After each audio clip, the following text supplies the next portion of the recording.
Senator, you talked about the political division when we were having unity wrapping up here in our conversation today. I know that was going to be a big part of Monday's address.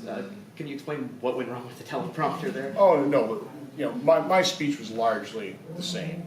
But I did add at the very front, right up, say, welcome to Wisconsin. What I was going to add, and I did add, was we meet a very somber moment in our history.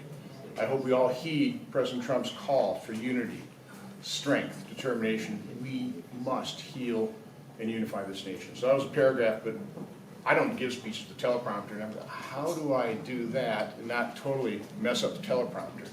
The line we were just going to literally cut was about Democrats, their agenda, their policies are a clear and present danger. I totally believe that, but we were just going to, again, responding to events on Saturday, we were just going to cut it out.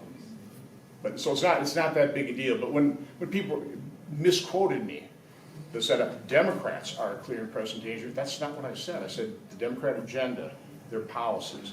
I believe that. Listen, I think we're on a path to destruction. Open border policy, 40-year high inflation, $1 you held at the start of the Biden administration worth 83 cents. War on fossil fuel. All these things are weakening America, emboldening our enemies. Now the world's in flames as well. So I don't know, objectively, I think we're headed down a very dangerous path.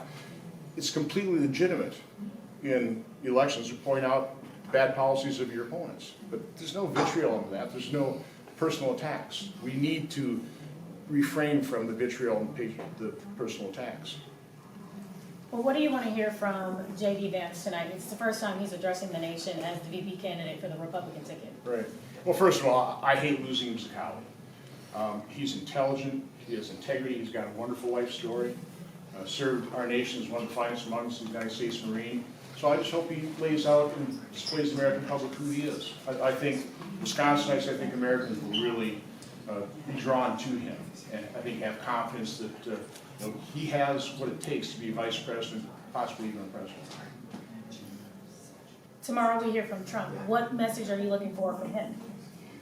I don't know how anybody could narrowly escape death, realize they have a new lease on life, and not have that change your life. And I think we're already witnessing President Trump. He said he had a barn-burner speech, and I'm sure he did. Okay? He's laying that aside, and he's going to have a speech about unity. That's what I'd like to hear. I've been for the last, really, 3 years, saying that as much as I think the debt and deficit was a great threat, or the greatest threat facing this nation, no more. We haven't fixed it. Now the greatest threat is the fact that we are so horribly divided politically. I've been saying that for now 3 years.